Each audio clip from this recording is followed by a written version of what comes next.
Certainly, this afternoon, on behalf of the Board of Elders, Church Board, and members of the Andrews S.D.A. Church, it is my pleasure and privilege to extend a special welcome to all present here today and those who are viewing online. As a church family, it is our delight and joy to be partnering in mission with our brethren in ministry as we seek to spread the gospel of Jesus Christ. This special program here this afternoon is one such. We are grateful to be hosting this program in collaboration with Blessed TV, focusing on who needs who in the labor force. And it is very good this afternoon to have leaders from the various levels of our church. Our union president, Pastor Everett Brown, Dr. Eric Nathan, Eastern Area Conference, and we also have Elder Nigel Cook, communication director and religious leader director of the union. I also want to recognize and welcome our special guest panelists and those in the congregation. May, as we seek to inspire and educate this afternoon, the name of Jesus Christ will be lifted up. Do have a good sitting. Welcome again to the Andrews Church.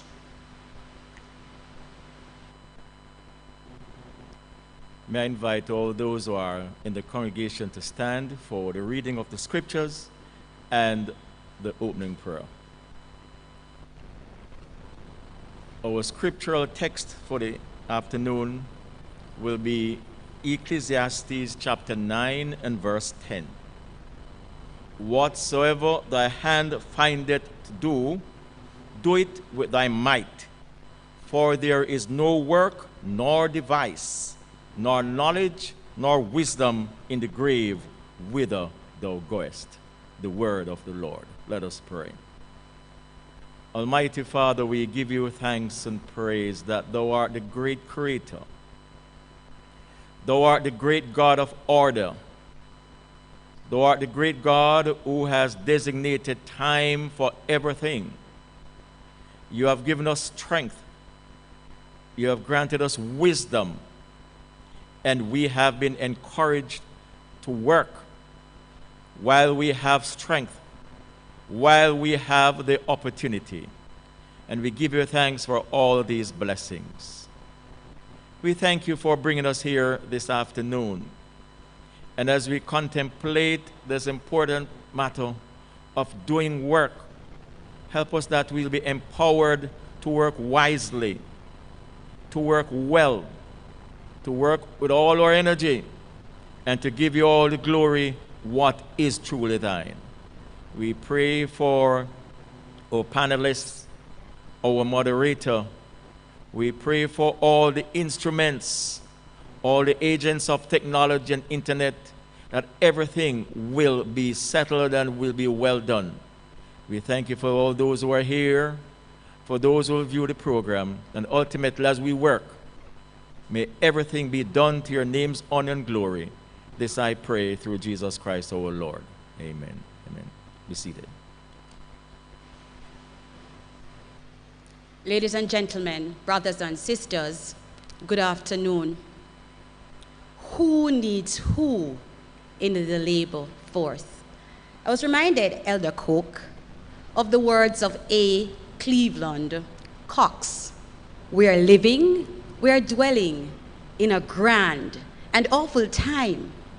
A grand time because of the increase in knowledge. A grand time because of the advances which have been made in technology, in medicine, in communication, which has brought us into your homes, into your offices, and wherever you are. These are grand times. A grand time because our spiritual forefathers looked forward to this time when the prophecies they foretold would have been unfolding before their very eyes, when we would stand on the threshold of the eternal kingdom, and when we would welcome Eden restored. A grand time, but an equally awful time. Look around, and it's not hard to see death, destruction, horrific killings, violence, unprecedented levels of unemployment and poverty, an awful time. Think about it, an era of social injustice and corruption, desolation, destruction, suffering, and misery everywhere. And there is not one person who can honestly say they have not been impacted in one way or another by this novel pestilence, the coronavirus pandemic. Its debilitating and often very fatal grasp has left many anxious, worried, fearful, afraid, helpless, and it has brought to the fore certain critical issues which affect us as citizens of Jamaica and as Seventh-day Adventist Christians. And that is why Blessed TV is very pleased to partner with the Andrews Memorial Church in bringing to you this very relevant program, Who Needs Who in the Labor Force. Through our discussion, we hope to walk you into the workplace. We will examine the employer-employee relationship. We will look at the legislation or aspects of the legislation governing the employer-employee relationship. And it is our hope that at the end of the discussion, you will have a better understanding not only of your responsibility, but of your rights vis-a-vis these pieces of legislation. Thank you, Blessed TV. As was indicated earlier, we have some very special persons who are with us. They will be bringing greetings to us. I speak of Pastor Everett Brown, the president of the Jamaica Union. I speak of Pastor Eric Nathan, who is president of East Jamaica Conference. And I speak of Elder Nigel Cook, who is the Religious Liberties Director for Jamaica Union. You will hear them shortly. They will bring greetings. They will be followed by Jordan Bennett, who will be doing a very special presentation. And after Jordan, you will hear from our moderator, Omar Oliphant. He will introduce the panelists, and he will get the discussion underway. So, without further ado, I will ask you to give your attention this time to Pastor Everett Brown as he brings greetings. Thank you, Sister Tamara Francis Host. Pastor Dr. Eric Nathan, President of the East Jamaica Conference of Seventh-day Adventists, Pastor of the Andrews Memorial Seventh-day Adventist Church, Pastor Adrian Johnson, Communications Director and Religious Liberties Director of the Jamaica Union Conference, Elder Nigel Cook, panelists, ladies and gentlemen, good afternoon. Certainly honored and delighted to have been given the opportunity to participate in this very important and current discussion. As we look at issues that prior to, during, and even after COVID-19 will continue to affect the Seventh-day Adventist Church and members of the Seventh-day Adventist Church as they seek to ply their trade, as they seek to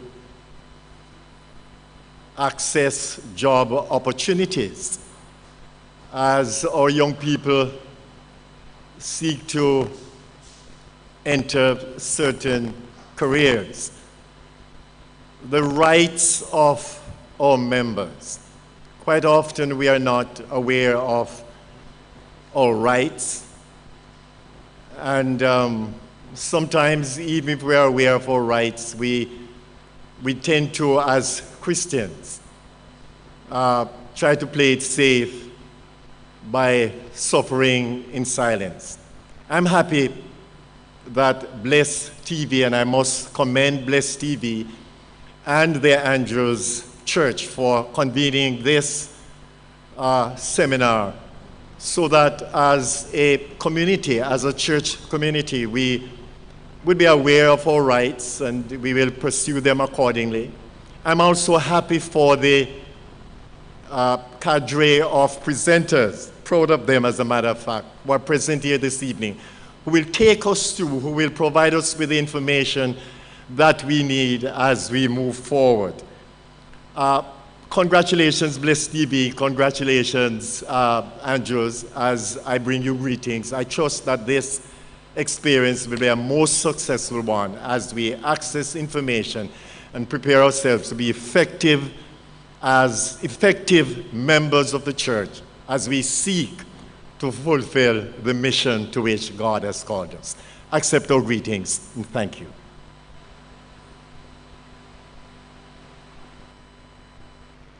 This afternoon, I am privileged to be asked to bring greetings on behalf of East Jamaica Conference, our Executive Secretary, Pastor Linton Williams, and our Treasurer, Elder Michael Porteous, and all our departmental directors and workers at headquarters.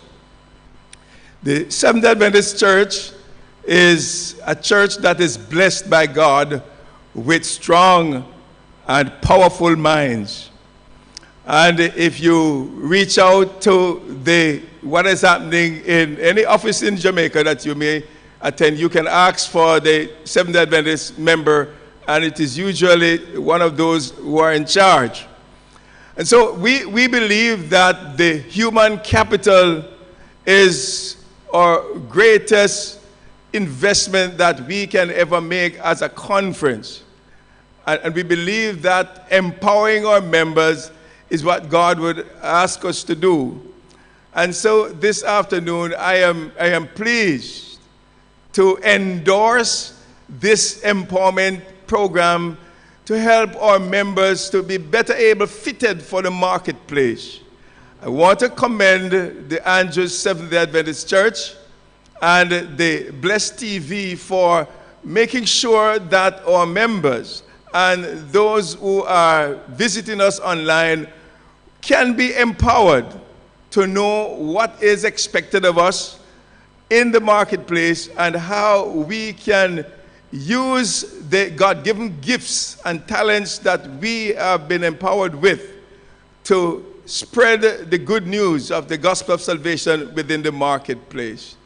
And so this afternoon, I just want to, on behalf of East Jamaica Conference, continue to give support and solidarity with the two institutions, the Andrews Church and also Bless TV, for this wonderful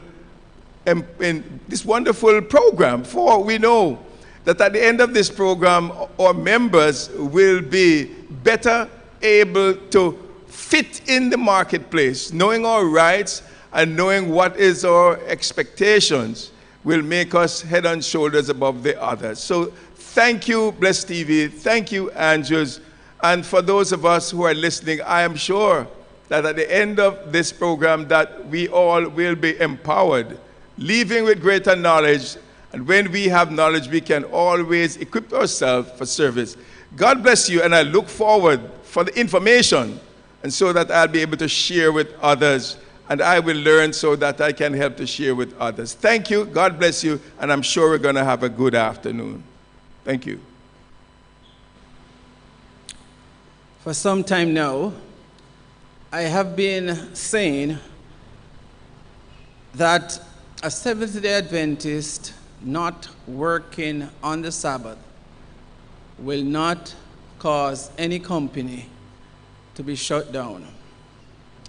I've had to say it because many companies and organizations, instead of giving the Seventh-day Adventist his right to his day of worship, has discriminated in the past and has caused problems in homes, distress with workers.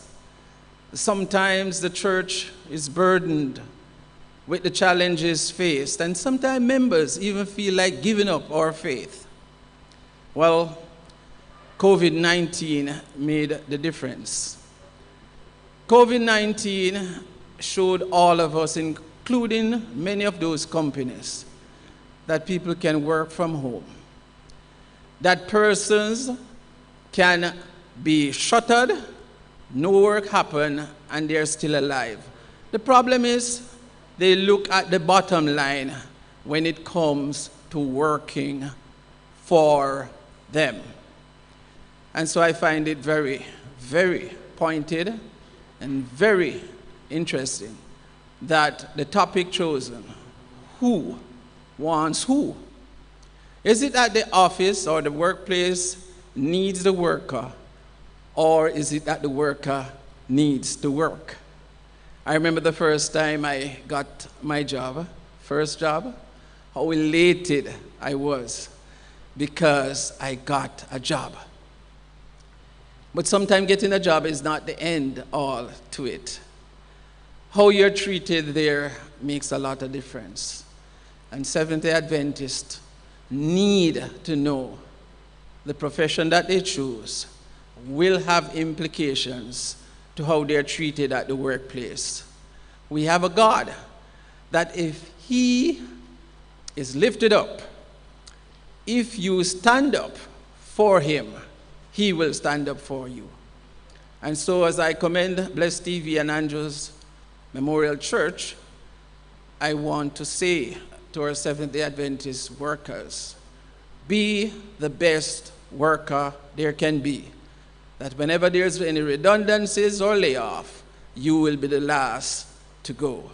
God bless you as we listen and participate in this very interesting discussion, which I'm sure will be beneficial to all our viewers and listeners across Jamaica and the diaspora. May God bless us as we empower and enlighten ourselves with the knowledge available. God bless.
Thank you so very much for that beautiful rendition of Friend of a Wounded Heart.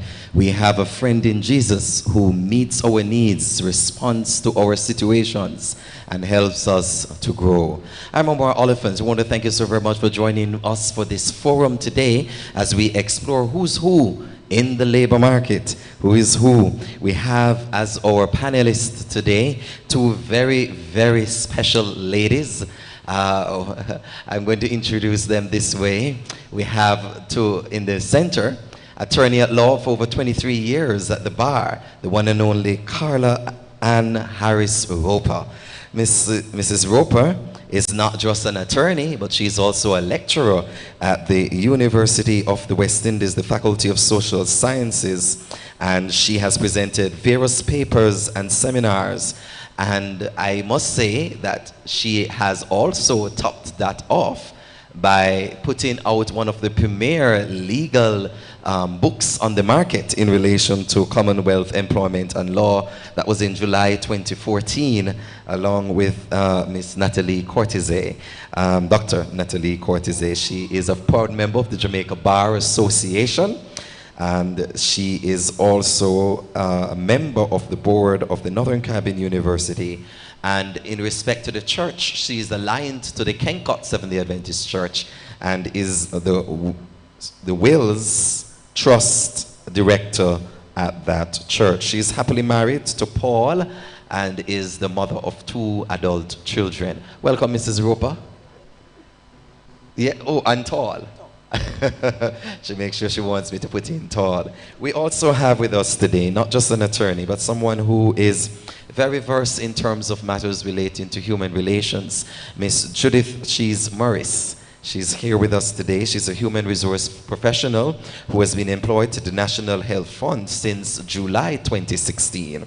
Prior to that, she has spent over 26 years in central government service, most of which was at the Office of the Services Commissions, where she has functioned in various roles, including that of Deputy Chief Personnel Officer with responsibility for the Police and the Judicial Services Commission. She's a baptized member of the Spanish Town Seventh-day Adventist Church in the Central Jamaica Conference since 1979, and she has served in several capacities, including that of an ordained elder.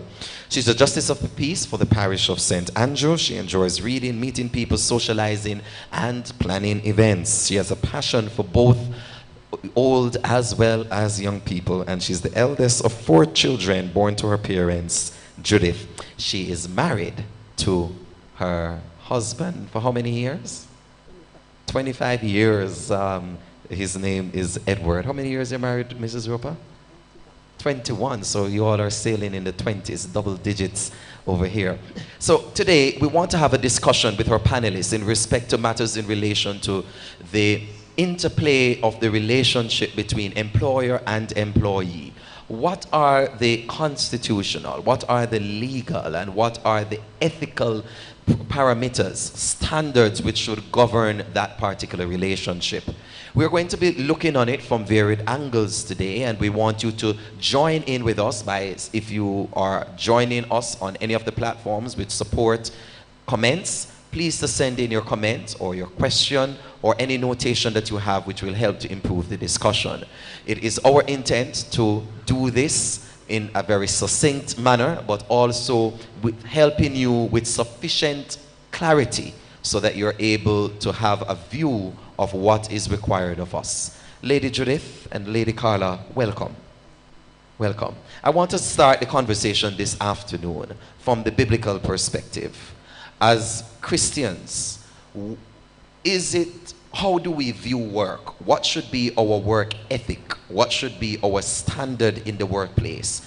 And how do you think we can actually help to make it more productive? So I will start out by saying that from the days in the Garden of Eden, work was given to man. It was a blessing. So God said to Adam, he put Adam in the garden and told him to work it and take care of it. But then sin came. And so even though work was still a blessing, there was a curse element to it. And it said, by the sweat of thy brow thou shalt eat bread. As Christians in the workplace, we have a duty. We need to work hard, we need to work smart, we need to put our faith to work in the workplace, because laziness is not a characteristic of a true Christian. And would you say that the issue of work was so fundamental that God did not leave it for any... He didn't leave it to chance. To chance. To say you may work if you wish. Yes. He said you should work. Yes. Because in working, you also learn to appreciate what it is that you have. And so, Auntie Carla, could you speak to us in respect to the Sabbath commandment? Because the Sabbath commandment is unique in that it is tied with work. Indeed it is. Because, you know, the Lord gave us 6 days in which to labor. Yes. And to do all our work. And the 7th day, which we know is a covenant, in it, you know, we are commanded not to work. We are commanded to, you know, commune with our God and to rest. And resting is it's not a bad word, actually. Because without rest and rejuvenation, we will not be able to be at our fullest potential. And I don't want you to glide over that. I want you to really spend some time on it. Because in many workplaces, it seems as though the issue of rest is somehow a privilege. It is not aligned to productivity in the workplace. So I want you to give some perspective on it, and Auntie Judith as well. Well, you know, if we really look at it in our jurisdiction, I have to jump to the law. That's, you know, my second right. love. It is. Yes. There is in our jurisdiction a piece of legislation called the Holidays with Pay Act. And the Holidays with Pay order that attends it. And it comes to us from the International Labour Organization, which actually has what we call conventions or best practices across the world. And what it does is to say to us, there is a provision that is made for persons to have paid time off. And it is not a privilege, it is actually an entitlement in law. That after you work a specific number of days continuously, 110 days, you would be eligible to start earning what we call vacation leave. And in the same act and the order, it also governs issues of sick leave as well.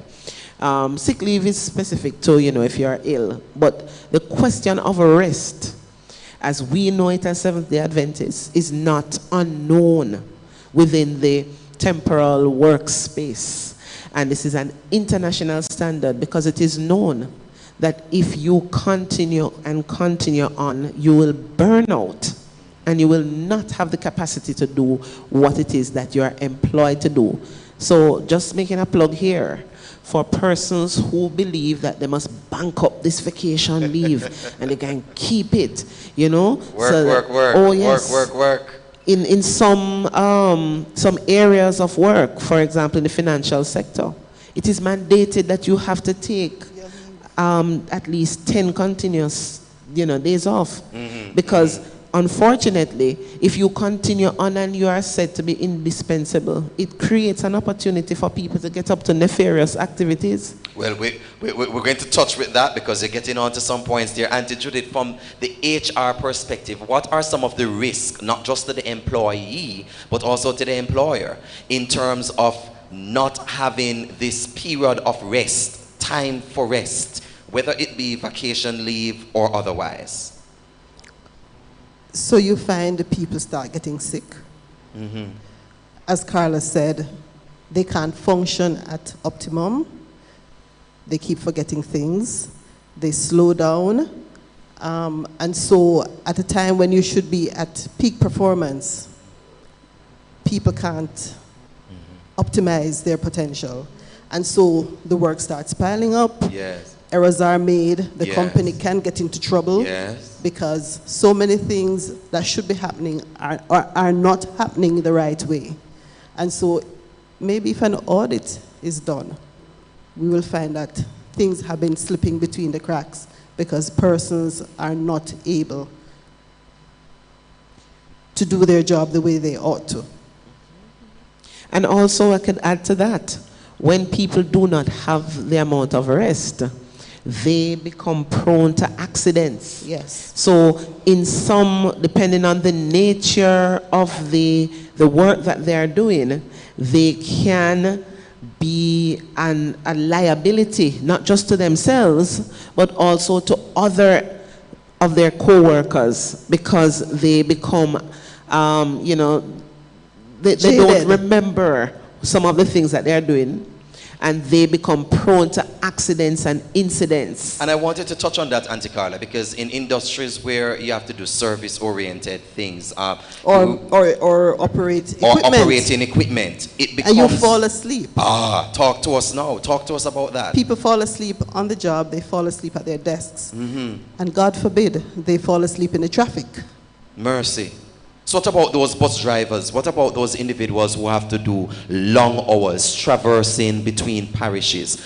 Do you think that companies, should I as an employer or should I as an employee consider the length, the scope, the timing of the job? Are these important factors that must go into contract? Are these important factors that we must look on when we speak into human relations? It is completely and absolutely necessary that each job role and job function is assessed, so we know exactly what is the requirement and what it would take for the employee to be able to do that in a most efficient manner without exposing themselves, their And co-workers, and unsuspecting members of the public to the risk of injury, disease, and death.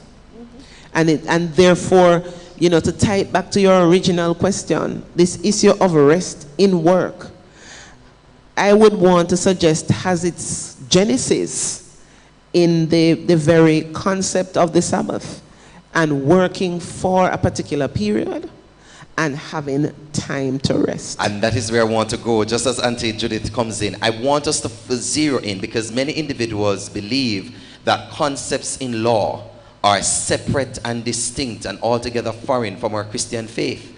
But what we're seeing is the biblical concept of rest, of time within work and rest, is actually followed and flows itself into various legislation.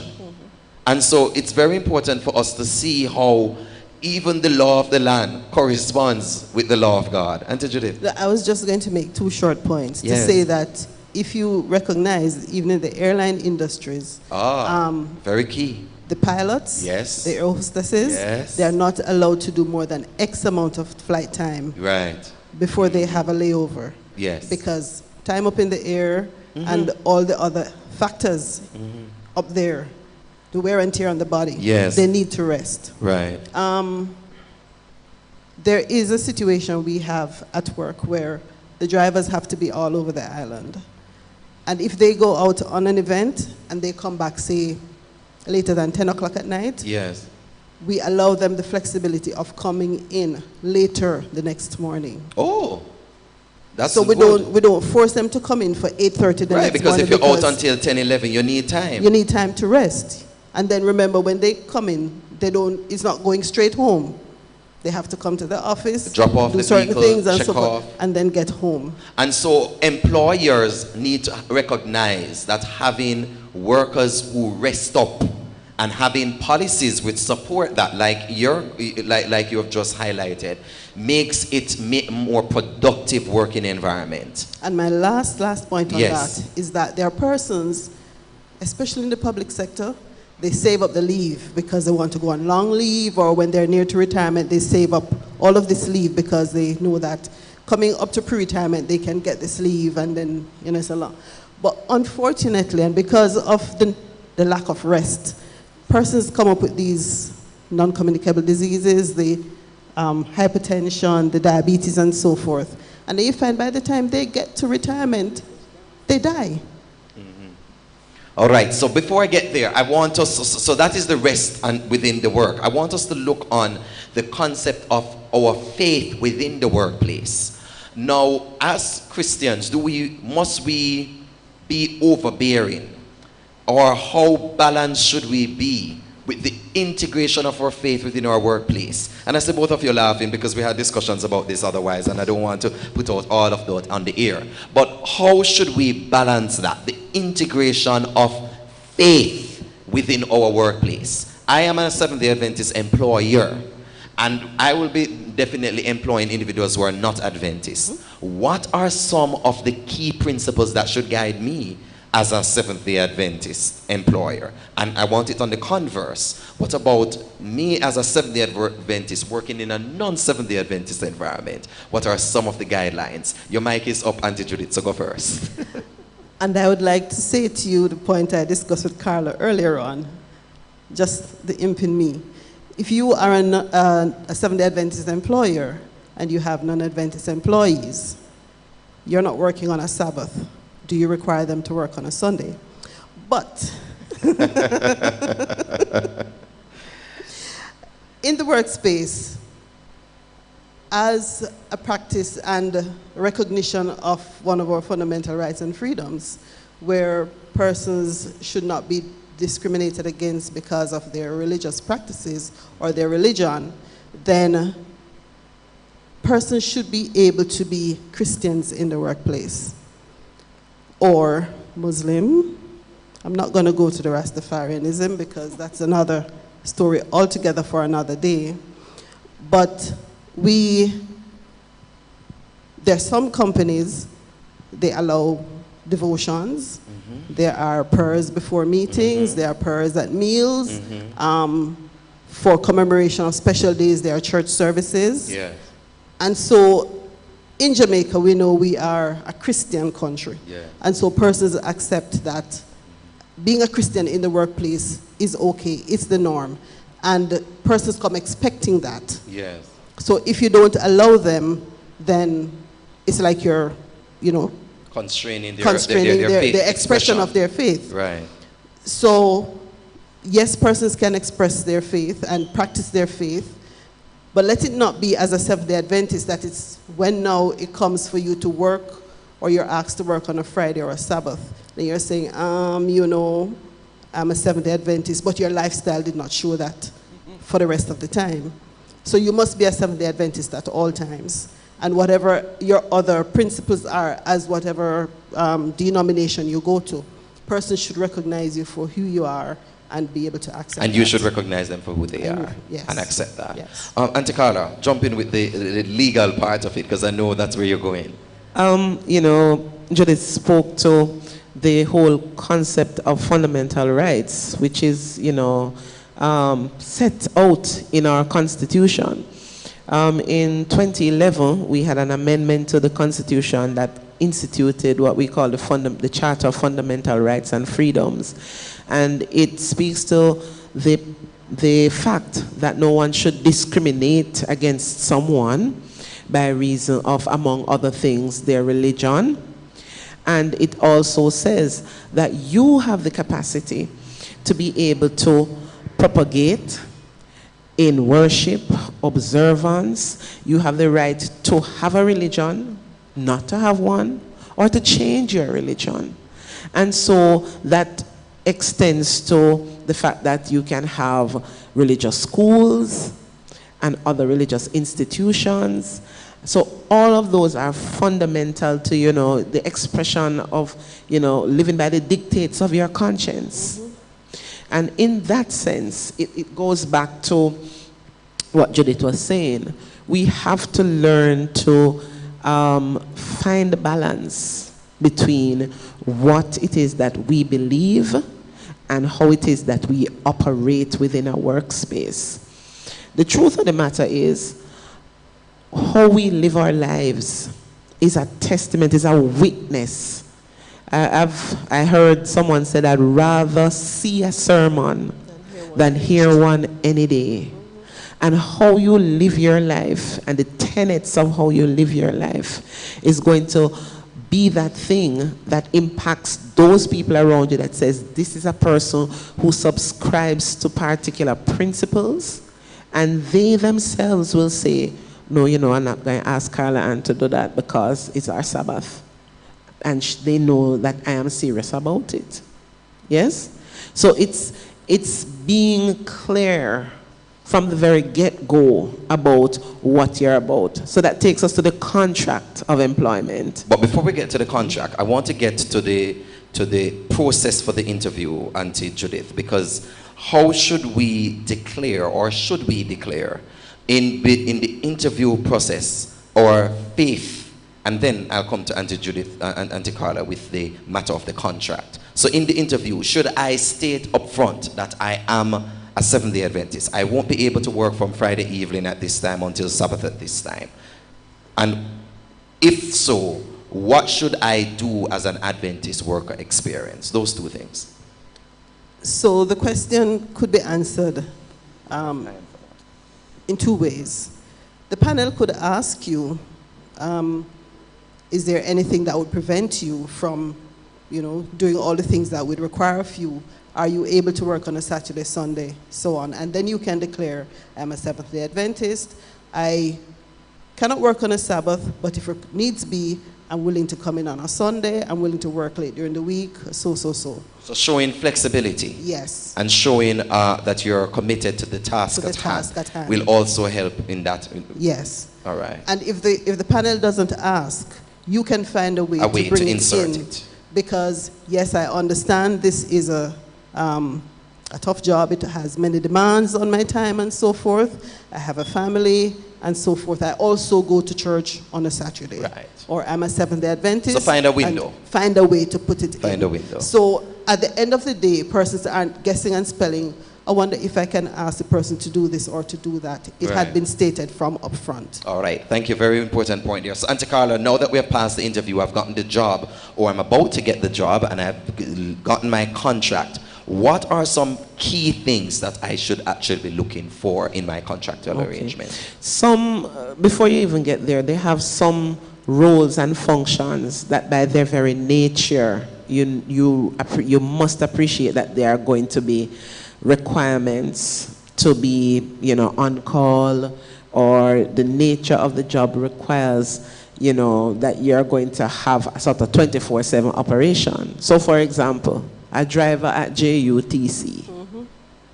A driver at JUTC is likely to be rostered across 7 days for the week, particular times and dates. Now, these are things that we need to be aware of when we are seeking employment.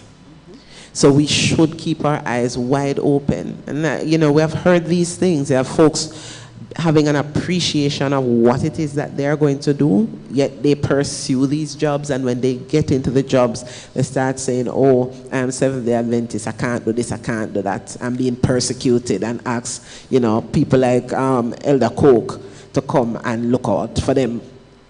We need to be, it's almost a level of truthfulness to start. So one of the things I would encourage anybody going into the workplace, be you Seventh-day Adventist or not, ask to see all the relevant documentation. The policies, yes. Policy book. So your letter, your contract letter, yes. may have the main points, but any employee handbook, any work policy manual, for example, job description. But in Jamaica, they normally give you those things after. And but you're saying to ask for it before. Yes, I think and it you is. can. You can. I think it is prudent to do that. Okay. Because, and as a matter of fact, what you should probably do if you are an employer, make sure you have these handbooks, expose persons to it, and then have them sign. Right. One of the other thing too, before you pause, is that if you are going for an interview, you should have done some research on the company. Yes, you should. Yes. And there is a whole lot of information on the internet. Well, some companies keep those things under heavy wrap, lock and key. You don't see them, on, even no matter how many years you're working with them. We have a voice pop at this time that we're going to share. So we ask you to listen to this audio, and let's see if we can get this question up and running. People, manufacturer worker, and my contract stipulates a me for work from 9 to 5, and don't look at overtime if it's necessary. Now from this COVID thing coming, the people them not create one shift system, and all our staff members them must do the shift, and one of the shift them up on the Sabbath. Now one think what is my right? Isn't that breaking the contract? What we can do, what is my right not to work on the Sabbath? All right, let's go. We're going to spend 2 minutes on this each. Let's go. Auntie Judith, his right not to work on the Sabbath. Is that all right? What did he sign in his contract? Did his contract say that he'd be required to work on the Sabbath? Did he read it carefully?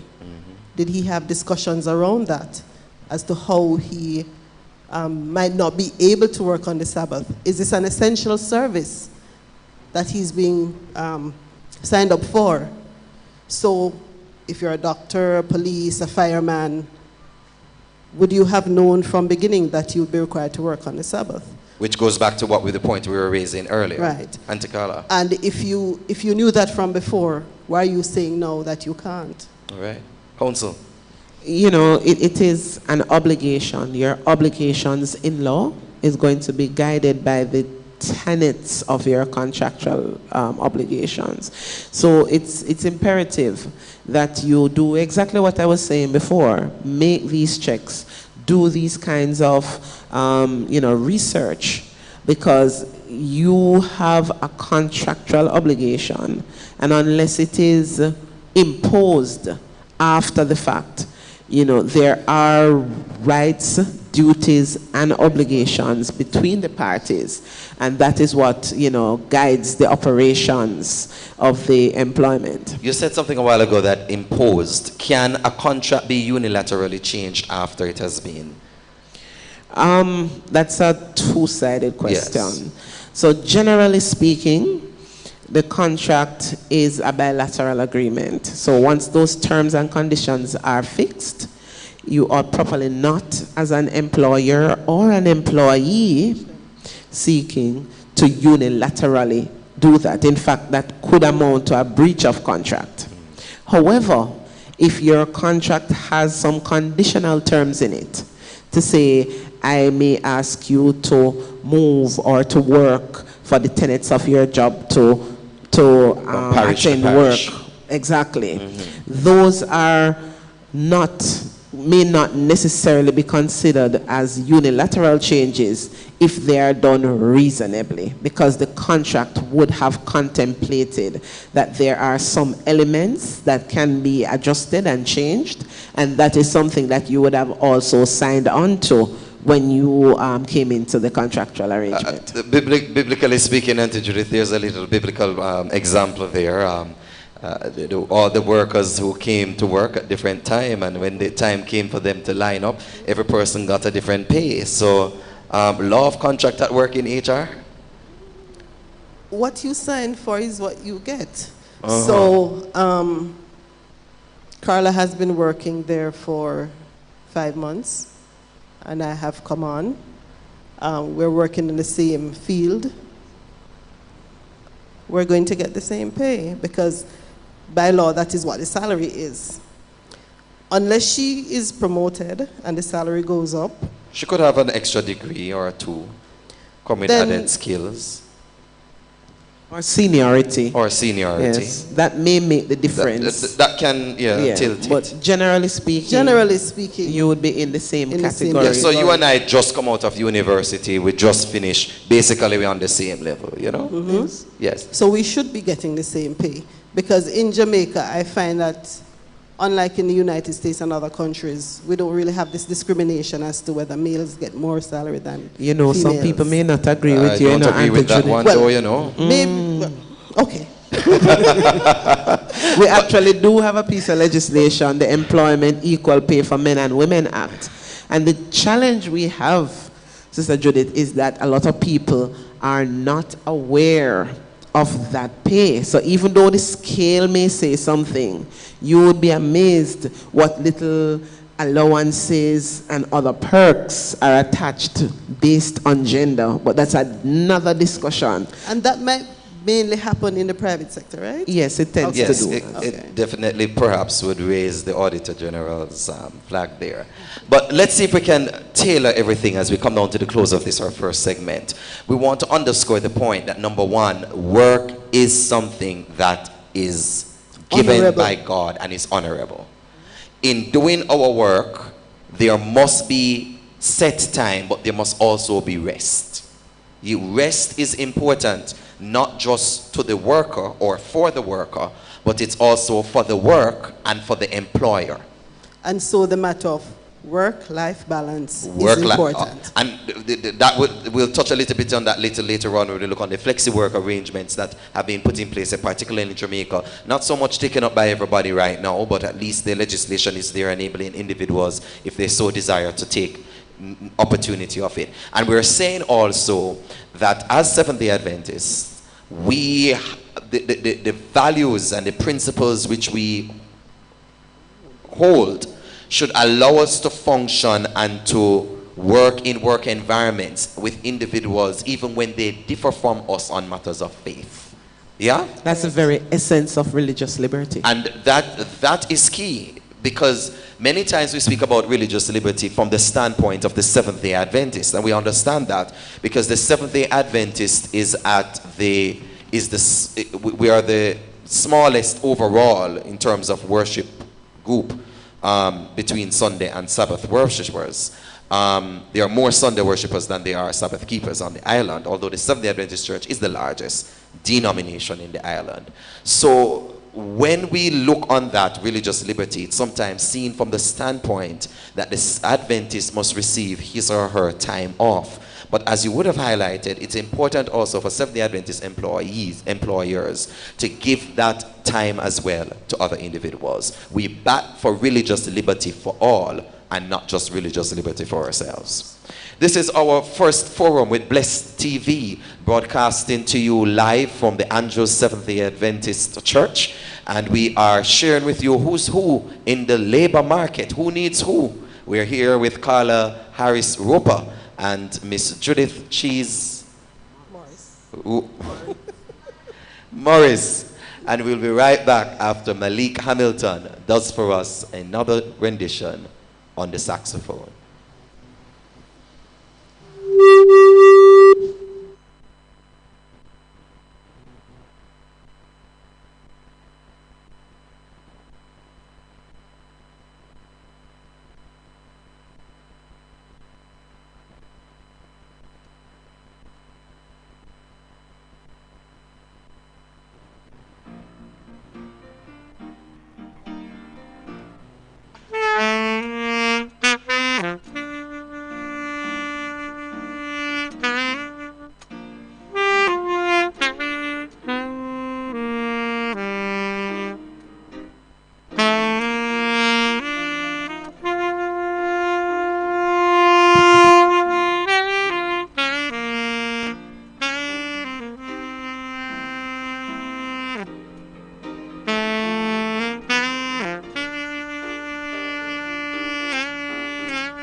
Yes, that was rich music by Malik Hamilton. I want to thank him so very much for giving us that rendition. Always wanted to play the saxophone, but I stopped with the piano and the guitar. Maybe one day I'll take up that.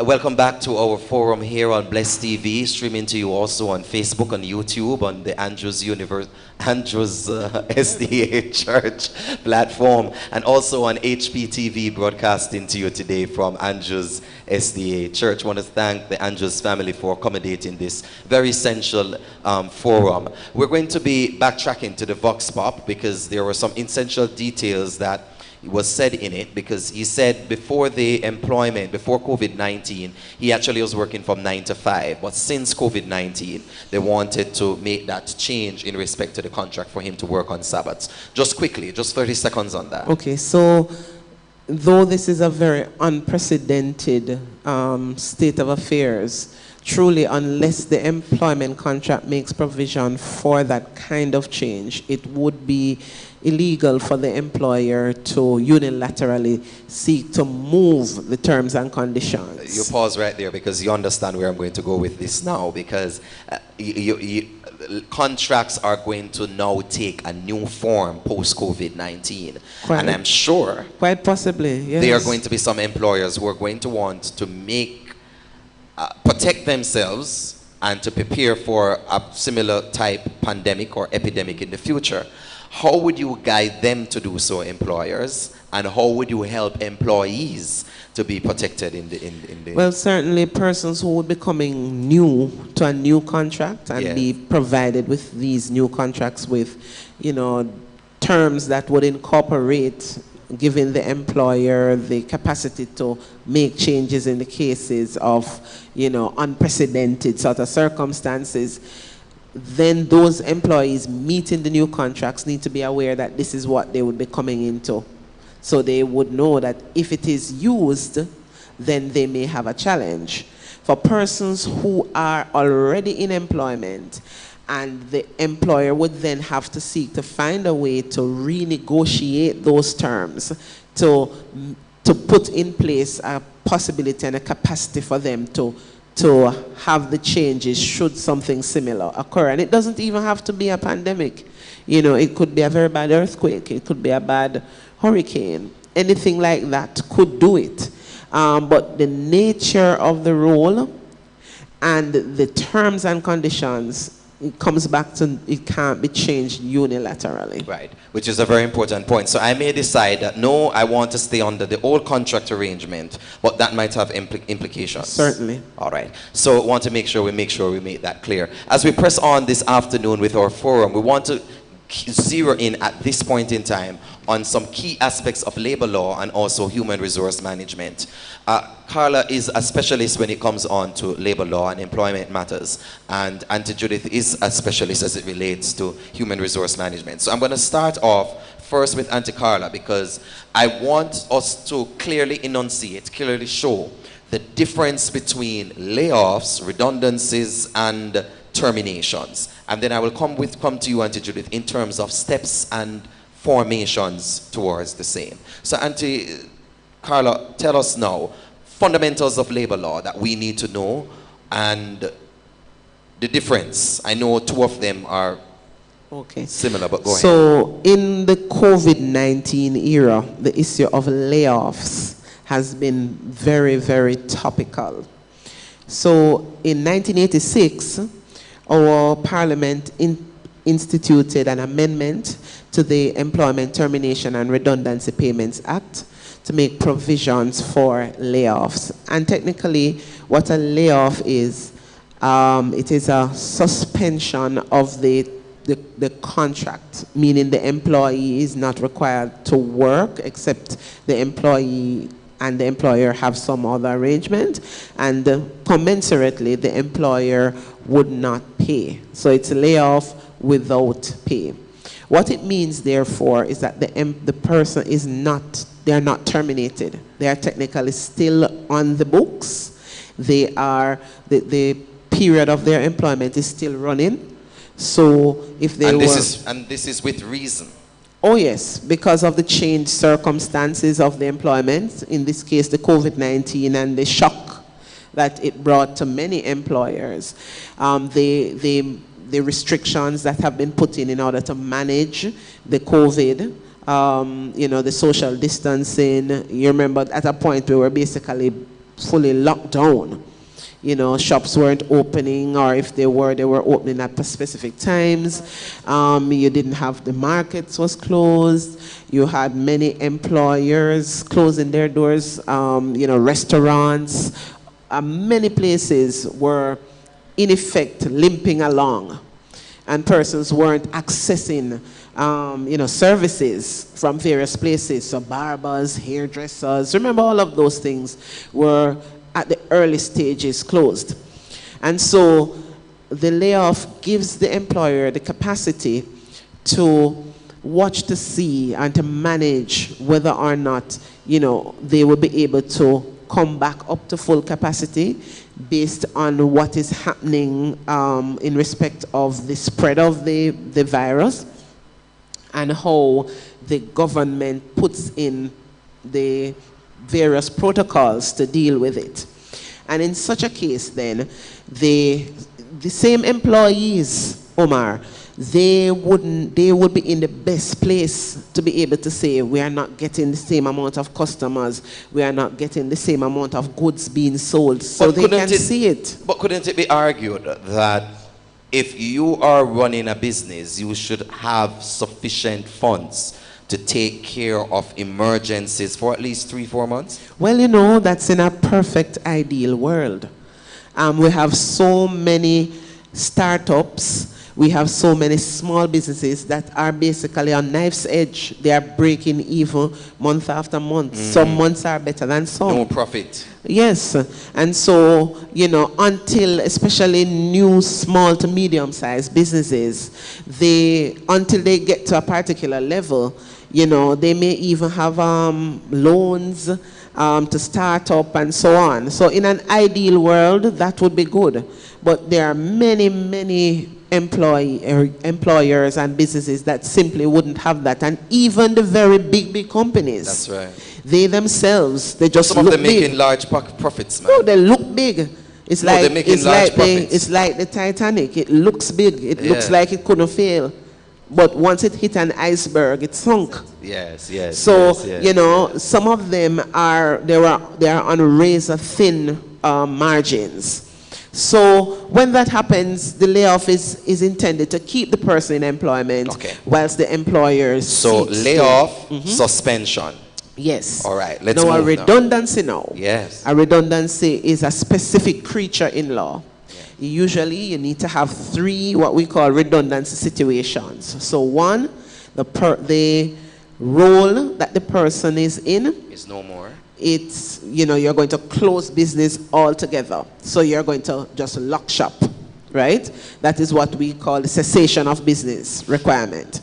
Then you have a little more technical, what we call the diminishing requirement. So the need of the business for the role or the number of persons in the role is diminished or expected to diminish. So say you have 10 cashiers, but what is happening, you have to downsize your business. So instead of 10 cashiers, you're going to need 6. So those roles are made redundant. A lot of people get into problems, Omar, Auntie Judy can back me up, that they have problem employees, they have persons who are not performing, persons who they're really having challenges with. And they said, oh, I just gotta make them redundant. No. Roles and positions are made redundant. People are never redundant. Yes? So the third, so we said cessation, complete cessation, diminishing needs of the business. And the third would be... and just to be clear, for me, I serve as a pastor. So if indeed I'm going to be redundant, it must mean that there's no need anymore for the office of pastor. That's what you're saying. No, I'm not saying that. I want you to make it clear. Yes. That's why I want you to. So it may be that based on how you organize your districts, for example. Yes? You're going to downsize. Yes, so you may still have 6 churches or 7, whichever, 5, but you spread the pastors across more, so you don't need 6 pastors. You need 4. Correct. So you're saying that once there's going to be that downsizing of the So the role, need for the business, right, for that role to continue. all right, so number one, suspension. No, suspension is layoff. Layoff. And then now Redundancy, we come total cessation, Cessation. closure. to, yes. Then you have downsides. diminishing Right. requirements. And The third one is where you have specified disease, which is set out in the same act I spoke earlier of, or you have you got an accident or an injury coming from on the job incident. So if you got injured on the job, or you contract a disease which is specified and no COVID-19 is not in the list,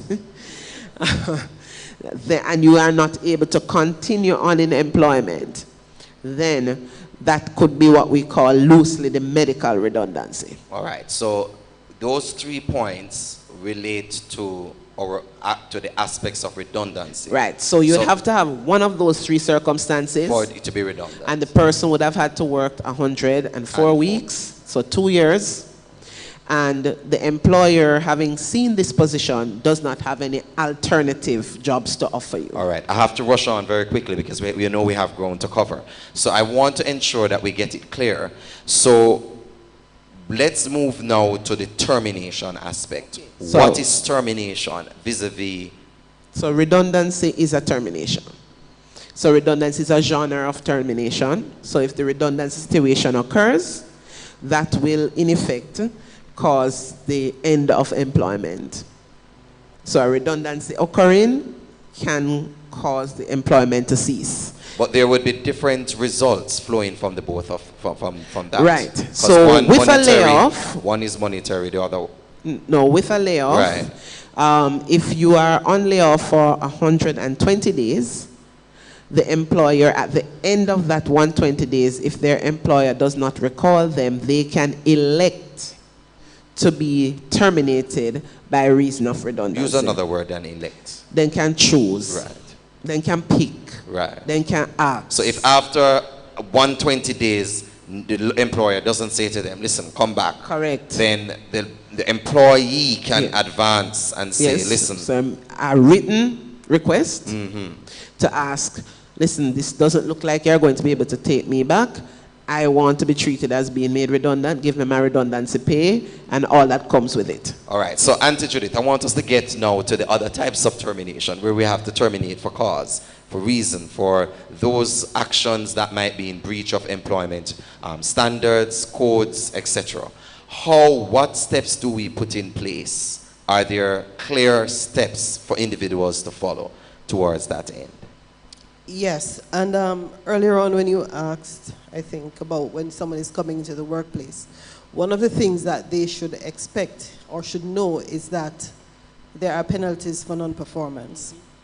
And so if you're not performing, steps can be taken to end your employment, right? We go through... Can be taken. Yes, because let's say, for example, there might be a misunderstanding as to what your roles are and so forth. Even though you have a job description, even though you have a supervisor, something might not be so clear to you and you think you have been performing, but that has not been happening. So we could have a discussion and sort things out, but if over time it is not happening, then we could start process for your exiting the organization. And what I want you now to focus on is what is that process? What are the steps? What are the disclosures? What is the process? There's another language that council will use. I'm trying not to use legal language, but the due process. Okay, so depending on how egregious the act is. I'm going to tell you must use a smaller word. Smaller language. We want to reach everybody as widely as possible. So try to use the language that can be of the common man. Yes, the common man. Not a problem. So let's say what you did. Depending on how bad it is. Oh, bad. Yes. Yes. Depending on how bad it is. We might say we can't go through the process of doing the oral warning, the written warning, the suspension. We're going to go straight to dismissal. But even with dismissal, there is a process. We can't just get up and say, look, you're not But working out, I'm going to send you home. I don't want you to bypass the oral warning because I think that's where you're going to build up. So start with the oral warning and move up, and then let's see. So you have done something Yes. which I've is... balled my head and I shouldn't have. Or you're locking it. And I shouldn't And it's not have. properly groomed Yes. based on the dress code. So we talk to you nicely and say, look, Yes. you know what the standards are. This is a first warning. We talk to you, but we have also made a note of it and put it on your file. But you continue doing it, or you do something else, and we have to have another conversation. This time, we write it and give it to you, and you have to sign for it to say you have been warned. Third step, might call for a suspension of 5 days or 10 days, depending. So we send you home, but you come back, and things don't really get any better, because even though we have been trying to help you, you don't want the help. And so we get to the point of dismissal. And so we now have to, because So we dismissal is very high on the list. That's what you're saying. Because after you've gone through the warning, the suspension, the without pay, and then suspension with the pay, and then all of that, then you reach to dismissal. And I want to be clear. I want us to help them to understand. If I'm going to be dismissed, can my boss just call me this morning and tell me, listen, boss man, you're fired?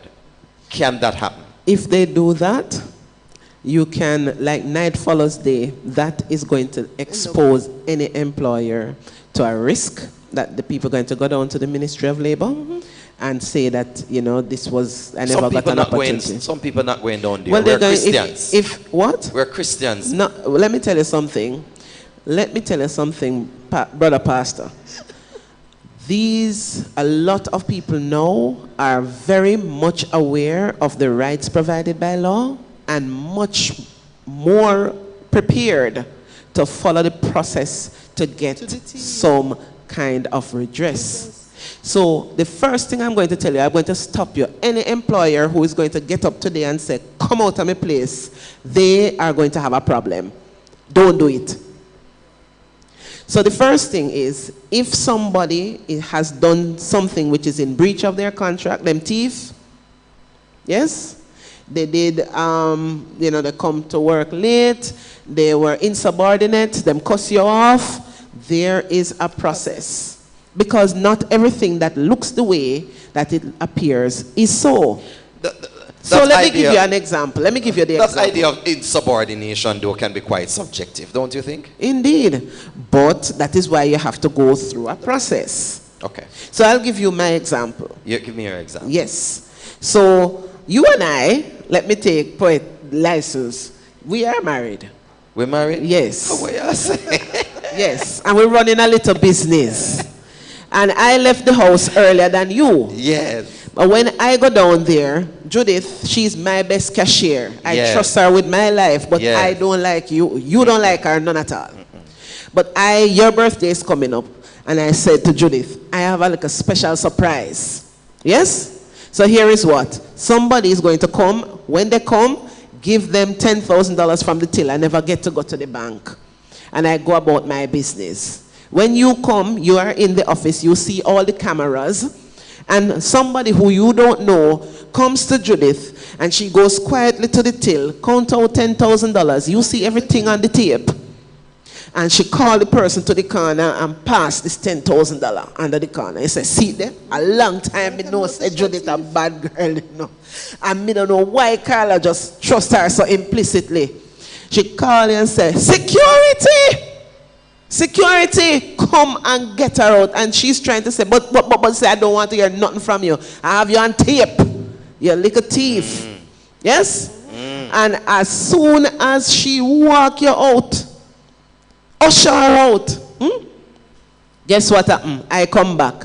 And you say, Carla, you know, that girl Judith, the one that you trust so much. Look here, look on this tape. You see her? So she take out $10,000 and quietly give to this unknown man. And I hold my head and say, oh no, what did you do, Omar? I say, oh, you mean what I do? I put her out. She's a thief. He says, do you know where she is now? And when we call her, she's at 1F North Street at the Ministry of Labor. And all you had to do was to say, listen, what you're doing here, you know what you do? I'm putting you on suspension because we're going to have to investigate what this is.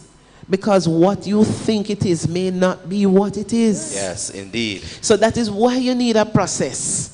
That is why you must give an opportunity for the person to know what it is that you said them do. Give them an opportunity to tell you their side of the story. Give you an opportunity to have a representative with them to cross-question the person who is making the allegation and to have somebody who is not involved in it at all to make the decision. And that is all why of those things are what we call natural justice and due process. So, Auntie, I want you to touch on that. We're going to take that question, but I have to get this done. I want to get the process, that steps, that due process. Walk us through what happens now towards that hearing. Okay, so now that we have determined that we're going to dismiss this person, so we draft charges, we issue them to the person, we give the person X amount of time, 7 days, in which to respond.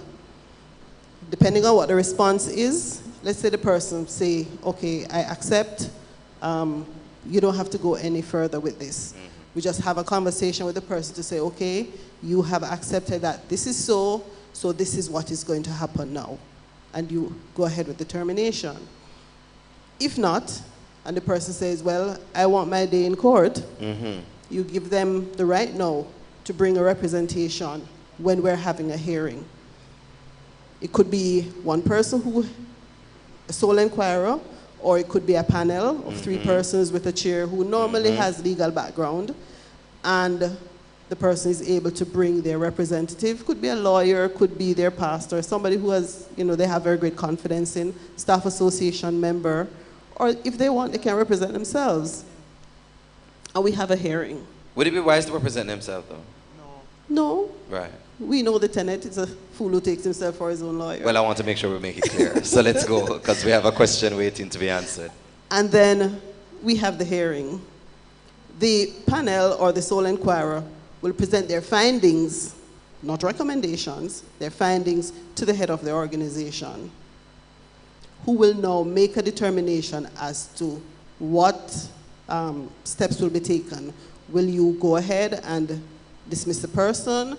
Will you allow them to stay, but maybe put them in some other position or something? If the person who is being terminated is not satisfied with the outcome, they have the right to appeal the decision. What if the appeal, what if that is at that organization, that is where the buck stops? It stops there, or you take it, you mean appeal outside? If they're not satisfied with the appeal, they can go to the IDT. To the Ministry of Labor first. All right, so we have a question. Can the employer extend the 120 days of layoff? Okay. So this is another one of those technical questions. It is very technical, so break it down for us, remember. All right, so we would have said that based on the ETRPA, at 120 days, if the employee is not called back to work, then they can choose to be made redundant. The employer, now I'm going to say this, it's not morally, I wouldn't call it morally or ethically correct, but it's not illegal. You can call back that person for 1 week, and at the end of the 1 week, you say, okay, we have to have another layoff. There's nothing in the law that prevents that from happening. Yeah, which is why hotel workers are at such a great disadvantage when it comes on to that. But generally speaking, if the employer is able to have a discussion with the employee and they agree to say, listen, I'm invested in this company, I'm committed, I can see the light at the end of the tunnel, we just need a little more time. With agreement, that layoff, they can have the layoff extended past the 120 days so that the employee would not immediately go and seek to be dismissed by reason of redundancy in a layoff situation. All right, that is more technical than you think because you're an attorney. So we're going to pause on that. We're going to take a voice. We're going to take a vox pop, and then we're going to pick up on that after. Vox pop. I work with this lady as a practical nurse for 1 year to take care of her sick dad. She's just reluctant in paying me my sick leave. I had a surgery to do. I wanted my sick leave in order to do that surgery. As a recuperation, she didn't want to pay me. She reluctantly paid me after I insisted anyway. When my 2 weeks was about to up, this lady called me to let me know that she doesn't need my service anymore. So I say, how are you gonna just call me just like that? So what am I to do? Are you going to pay me my notice pay or something like that? She said, no, I'm not entitled to it. No, you tell me. Who can I talk to? Because this cannot be. Okay, I really need someone to talk to because we have rights. I have rights, okay?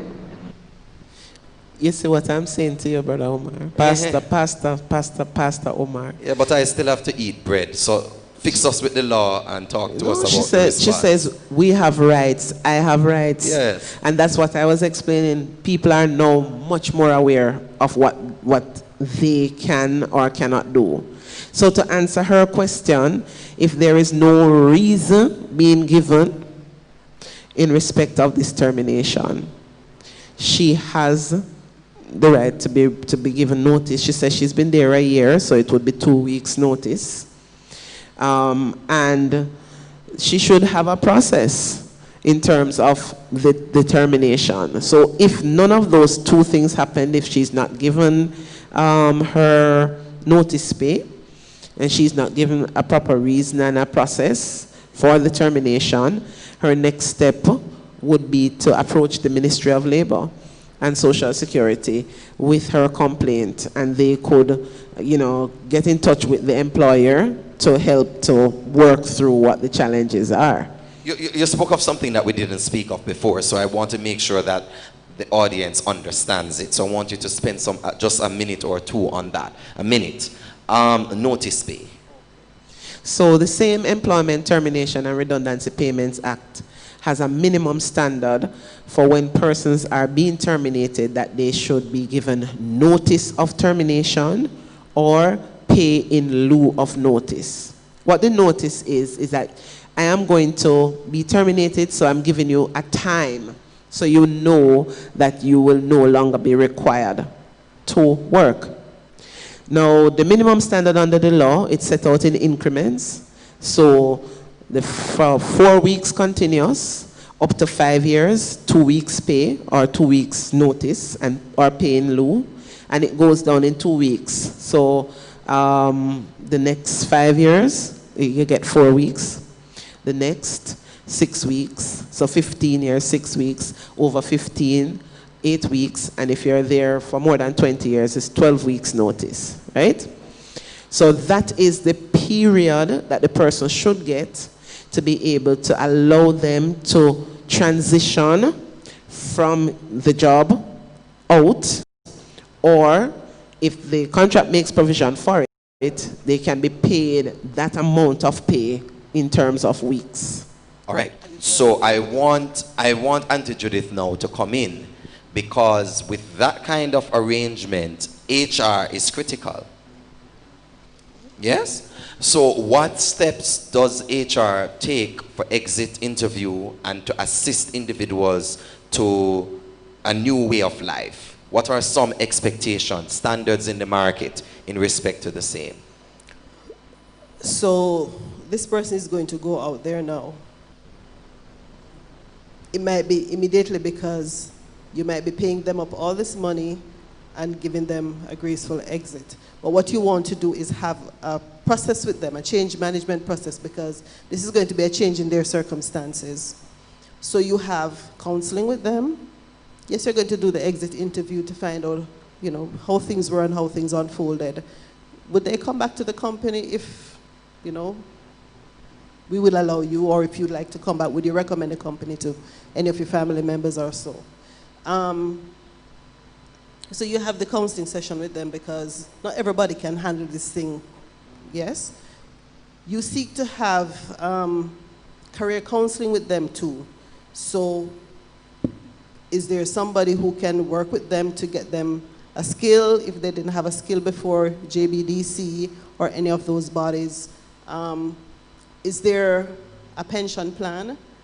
Do you get the pension people to talk with them? Do you get a financial house to come in and have a session with them, or recommend them to somebody who can help them with investing that little money that they might have got to go home with? So there are a number of things that you do to help the person as they go on to a different way of life. I want to zero in on the exit interview because in many organizations, exit interviews seem to almost, non-existent, maybe the term to refer it as. Is an exit interview important, and why or why not? It is because it can help you to... You who? The employer? The employer, to see things through the eyes of the employee. So you're leaving. What were your expectations when you came to this company? Were those expectations met? What has changed over the years? What has brought us to this point in time? And we can use that information to determine how we go forward as a business to help our employees not to come to the same place that this person has got to. And so that is the standpoint from the employer. I wanted to emphasize now the employee. How is it beneficial to the employee? The employee could use this as a moment to introspect and to reflect. Could I have done things differently? If things had gone a different way, would I still be here earning, being a part of this family? Now that I'm going to go elsewhere, what is it that I'm going to do differently when I go to that other company? All right, very good. I appreciate that. Counsel, there's not always in the human relationship or the labor relationship, the employer-employee relationship, the need to get the law involved. Sometimes the better way is another way. Give us some alternatives to how we can manage the employee-employee relationship outside of the realm of the law. We're not taking away your profession, but at the same time, your profession does teach alternatives. What are some of those? So internally, you know, some companies may have peer counselors, for want of a better term, or you may have a union or a collective organization that may be able to come in and help to broker, you know, a situation where persons can talk through what the challenges are. If there's a grievance, for example, to walk through what the issue is so you can unpack it and deal with it at what we call the local level. If, however, the parties are unable to do that, the employer may, depending on the type of organization it is, if there's a union or not, ask an independent HR professional to come in and again be a mediator to see what the issue is.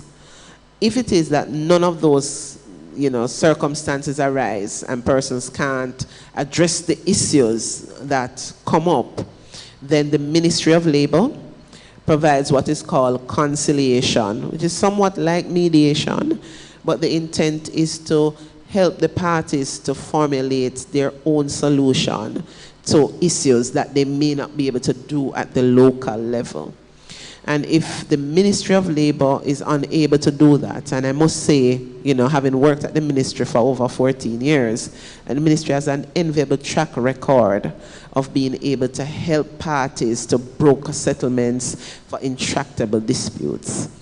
So if it is that they are unable to, at that point, find solutions to the issues, then the possibility exists that if it is a dispute within the laws, meaning that it could be referred to the Industrial Disputes Tribunal for the matter to be what we do, we use the term arbitration for the IDT break to down hear arbitration. the matter. Well, basically, it's somewhat like court, but not as strict. So at the Industrial Disputes Tribunal, or IDT, you do have a panel with 3 persons, for the most part, who hears the case, and having heard the matter, makes what we call an award or a decision in terms of the issues that were put forward. All right, we have some questions. We have some questions coming up. I know the team getting some questions there that we want to filter through us, and I'm sure that those will be able to assist us. Our union's religious liberty leader has been stressing particularly the need for Seventh-day Adventists within the workplace to develop a kind of professionalism that would make Adventist termination almost non-existent, because our work ethic is of a particular ilk and standard. Auntie Judith, speak to us about that. Would you support Elder Coke in terms of ensuring that in the work environment, how we work, how we deliver, or what we do, or mannerisms or behavior that is of the standard that, listen, if layoff's supposed to come, if redundancy is supposed to come, if a termination is to come, at least it is more, how would you say this? It's not likely. How can the Adventist in the environment create that kind of? As a Seventh-day Adventist, we have a mandate to be God's stewards. And whatever we do, the level to which we do it, the way we comport ourselves in the workplace should say a whole lot for us. So we're not going to work ourselves to our frazzle, but we ought to work as unto the Lord, work to the best of our ability. Make the workspace a happy place. Be involved in the engagement activities that take place in the office. So not because you're a Seventh-day Adventist means that, oh, we have a beach trip, I'm not going to go. Unless it's on Sabbath, of course. You have sports day, you're not going to go. You have to be able to work with the people that you are among. And you can't always be saying no. You can't always be saying no, unless it's on the Sabbath. Yes, man. Right. Definitely. So you must seem to be a part of what's going on in the office. So in October, we have a pink day. Wear your pink t-shirt or your pink, top or something. There are the 5Ks as they used to be a part of that. Other activities. When it comes to your work at your desk, work. Do your work. Yes, and I find that it is very important that we take our job seriously and realize that it is a ministry. Now, I'm not hitting out on some people, but you have some folks, work start 8:30, Sister Judith, and they hustling to work at 8:45. And then they're going to get breakfast. No, we go further than that. They pull out the quarterly. And they're going to do devotion first. When they are already behind. If we're going to get radical, I will say that they are thieves. They are thieves stealing the employer's time. So we have to be clear, because that is not the kind of behavior that endears employers to you. But I'm going to be an advocate here, because moderator has to ensure that he balances the thing both ways. So I want to the flexi work arrangement.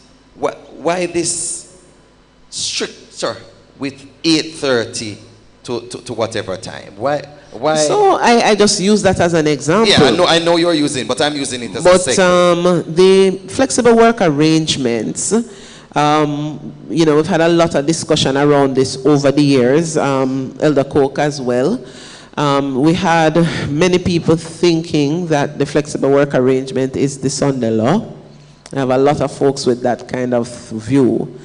When you look at the piece of legislation, though, which was passed in 2014, what it does is to take away all those what we call restrictive provisions in various laws across Jamaica that would stop an employer from operating in all the various, time frames.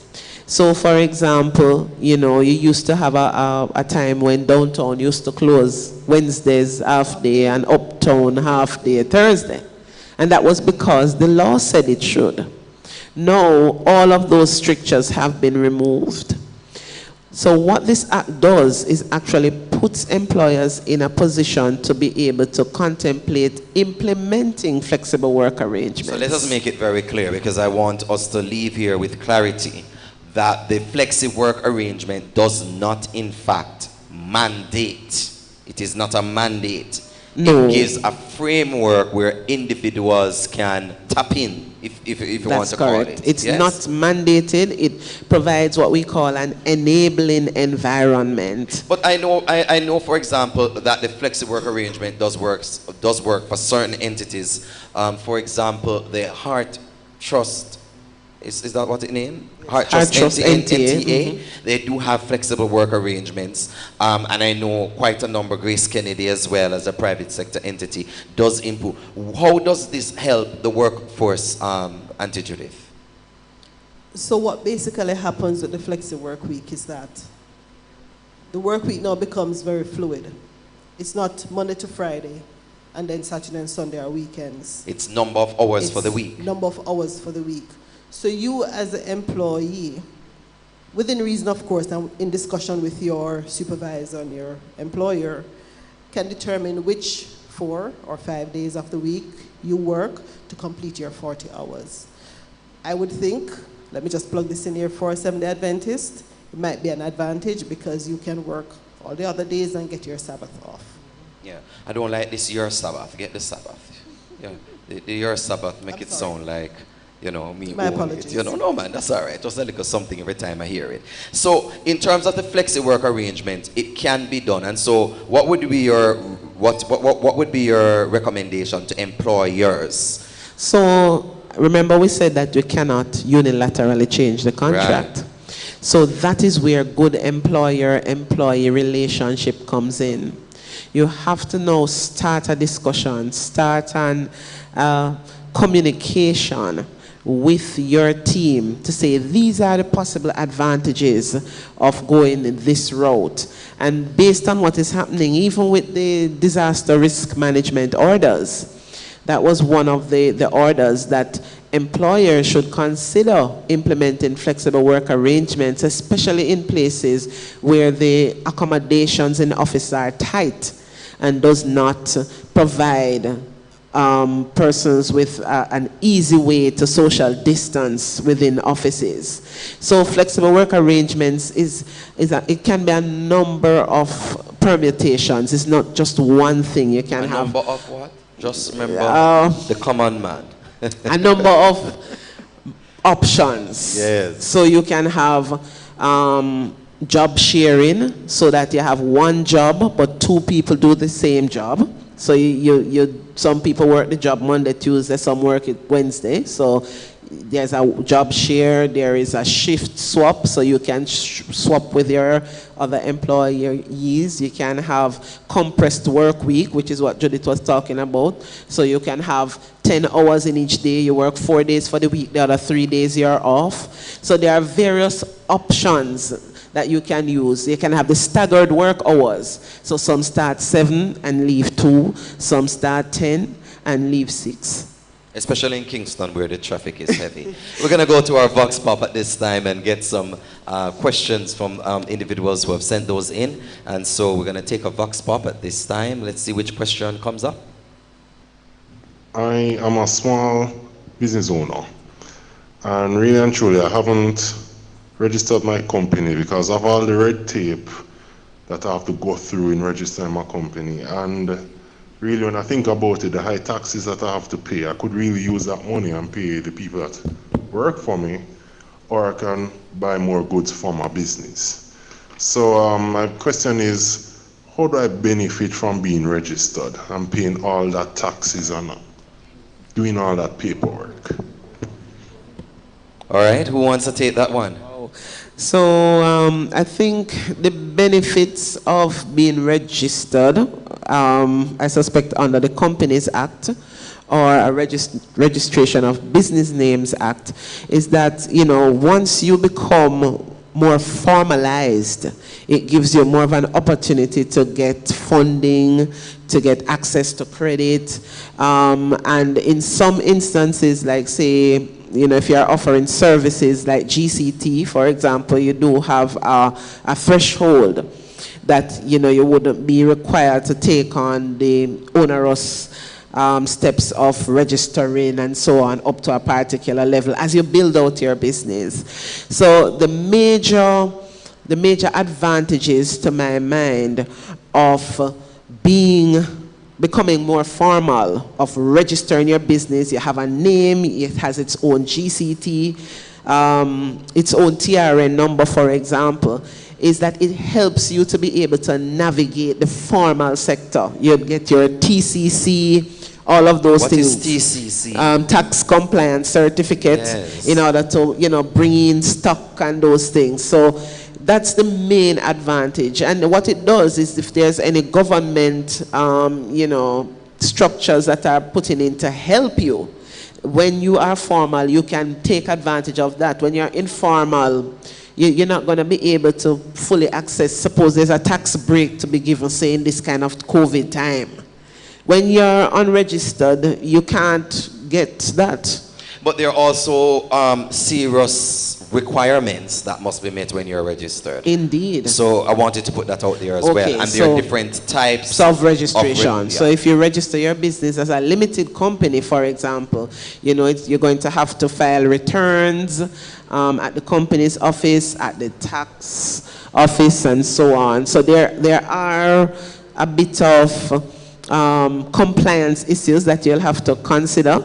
And company secretary for some. Right, and register business and so on. So that's why you need to get guidance. You know, you should look at all the various options available to you. And this is one area you would say that ensure you get legal counsel. Oh yes, get legal advice. Yes. Yes, all right. I'm going to be taking segue now to some questions from the audience. There we have an audience, live audience here at Andrew's Church, and there may be some of you here who would like to address your questions. And so at this time, we're going to take one who is at the mic. Hi. Good evening. My question to the panel. A worker, somebody works in an organization and you use the term layoff, redundancy, termination, and a worker might be terminated. It has been said or it has been alleged that the worker has been terminated because it is layoff or redundancy or termination. But really it's because of probably racism or personality clash, and you have recognized that. What does the Act say regarding that? And another question, you're in an organization, you're meeting an accident on the job, what right does the worker have? And you are the person that's the holder of the money within the organization, the treasurer. And there's misuse of money within the organization. Is there workers' confidentiality? Understand the questions? Okay, so I hear three questions. Yes. So one is, what are the employees' rights if they unfortunately have a workplace accident? First one, because it is alleged that Yes. you leave the job because you get laid off because they said that you are being laid off or redundancy or termination. But really it's because of discrimination. Discrimination, partiality, racism, personality clash. That is the real Yes. reason. What is the act against that? So what I would say in terms of that is it's going to really come down to a question of evidence and proof. Because if the employer puts out and says, these are the issues. This is, our business is at a place that we need to make these changes. Your role is what is impacted, and so on.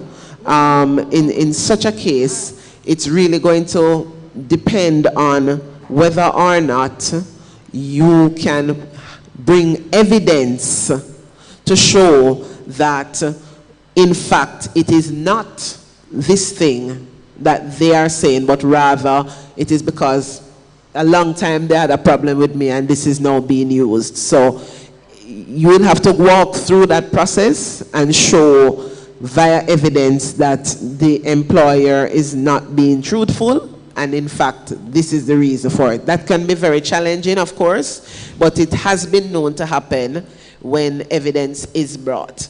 So the second one was about the issue of the employee having a workplace accident. If you do have a workplace accident, with the current legislative framework that is in place, if it's a factory, then there are provisions that are made so that the Ministry of Labor's Occupational Safety and Health Department can come in, do the checks. You could have a criminal offense depending on whether or not the employer didn't do what they should do. Coming up shortly is the Occupational Safety and Health Act that is currently was currently being debated in Parliament. Now Parliament is prorogued, but it's very far along the continuum, and that is going to revolutionize how people are treated in the workspace in terms of accidents. It's going to cover all areas of economic activity. And it puts a duty on both the employer and the employee to take into account, their rights to look after themselves and to look after the employee, to give safety equipment and so on. Outside of that, there's the NIS. NIS also makes provision for workplace accidents, so you can get some benefits depending on the nature of the injury that is sustained. And there's always the good old law, brother pastor, that if it's negligence, if it's breach of statutory duty, you can always go and make a civil claim in the courts for compensation. There was a third question, but I don't remember what it was. All right. In the meantime, we have a number of questions online, so I'm going to see if I can go through them quickly. Folks, some of your questions are going to take some, for example, this question, the distinction between employees and independent contractors with regard to termination. It's a very technical issue. Counsel, can you give us some insight into it as best as you possibly can? So, for example, the first thing you'd have to do is to make a determination of whether the person is a worker, as defined by the legislation, or if the person is an independent contractor. If you're a worker, certain benefits attached to you. So the employer has a duty to take care of your health and welfare. They have a duty to provide work. They have a duty to look, to treat you with mutual trust and confidence. And basically to even make deductions on your behalf to match NIS, NHT, do PAYE, the taxes, all of those things attached to being an employee.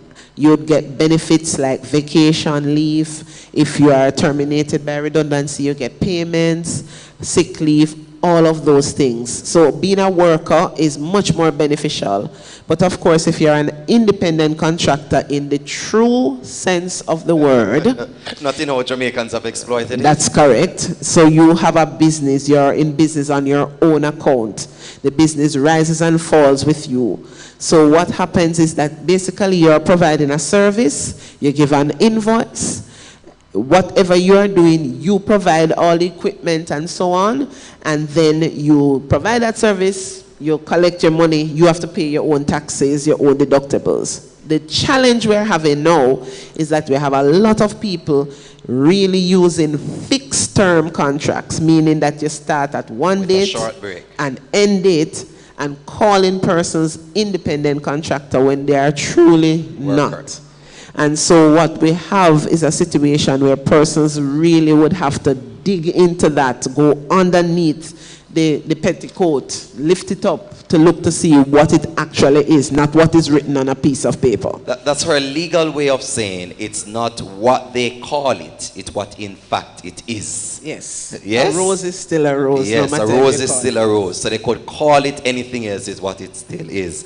That will impact then what happens on dismissal. All right, let's go. We have a number of questions. Also, can an employer change the pay of the employee because of the pandemic?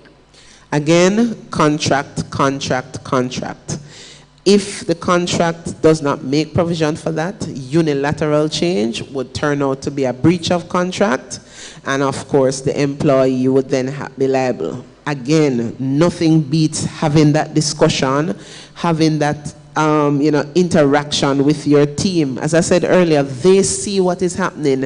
They are in the best position. They know that the customers have dropped. They know that the sales have dropped. And they see that the business is tottering along. So have that conversation with the employee and find out whether or not you can have a negotiated change, either for a fixed term or continuing until such time. Let's go again. If a person is temporarily employed, does one have to use the same process for dismissal? Temporarily employed? Yes. If temporarily employed means for a period of time, but they are still a worker, given the parameters I've said before, yes, they would still need to use the same process. So it's not the fact that they are temporarily employed that will create the difference. It is what they are employed as. Listen, when we were planning this this forum, I said it to those who were organizing Bless TV that, listen, we are going to run into issues in terms of the questions and the feedback, and they're coming. We're going to take a vox pop at this time. Let's hear this one. I have been a teacher for 15 years. And 5 years ago, I started teaching at another school. Can you believe that within those 5 years, none of my deductions have been paid over? No NHT, no NIS, no pension, no nothing. And I only found out when I went to NHT to apply for my benefits. I would really like to know, how do I ensure that all my deductions are paid over? And what can I do to fix this current situation? That is such a tough one. When I worked at the Ministry of Labor and Social Security, that is why there are compliance departments, because you have some unscrupulous employers, unfortunately, that deduct these funds and use it to capitalize their business. So it's not until persons are trying to get an NHT benefit, for example, or an NIS benefit, you know, say a funeral grant or a maternity benefit or something, that they realize that no deductions, their pay slips are showing the deductions, but the monies are not being paid over. So you find some of the compliance departments are not as fully staffed as they could be, because that is where you would pick up that the payments, even though the returns are being filed, the payments are not being done. So if the issue arises, the employee needs to make the various departments be made aware that they are not being, their payments are not being made, and the compliance departments can start legal process to have the payments done. Otherwise, they could ask for a statement at the end of the year. It's going to be challenging though, very challenging.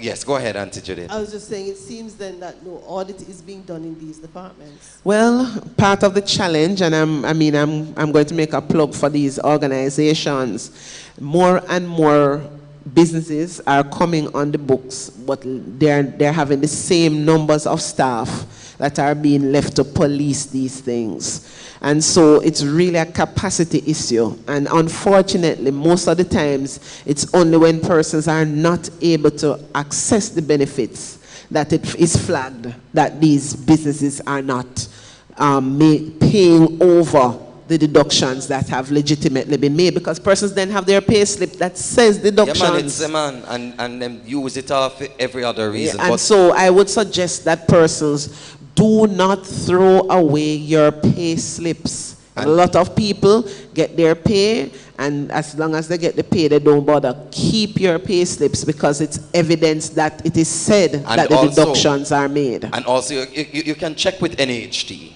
Yes, you can you check can. with NHT. You can check with the government agencies to make sure that these things are actually being paid over. There are two questions. Once per year, you could make a check to see, have you seen any deductions for me? It's very important. And don't wait until pension. Yes. There are two questions that are coming of us. One of them I'm going to pose to the union's religious liberty leader, and the other to the union's leader, Pastor Everett Brown.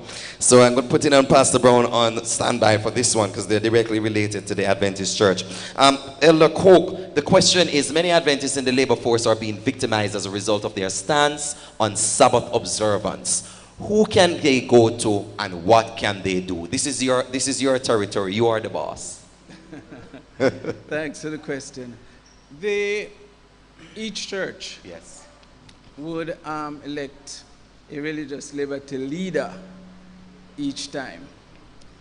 The fact is that the person needs to relate to the religious liberty person in the church and the pastor.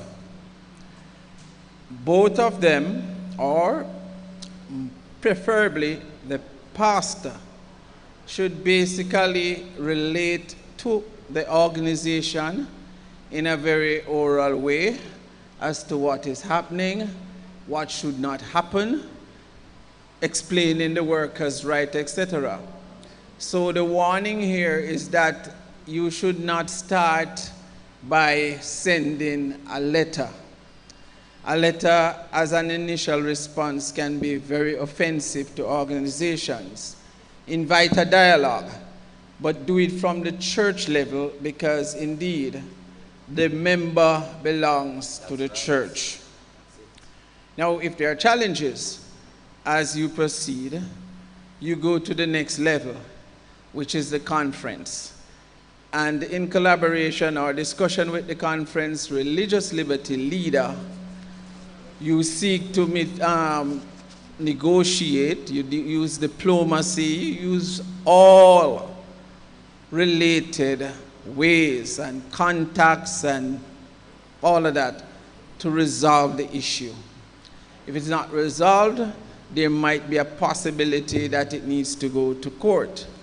That's where the union would come in, when litigation becomes the only option.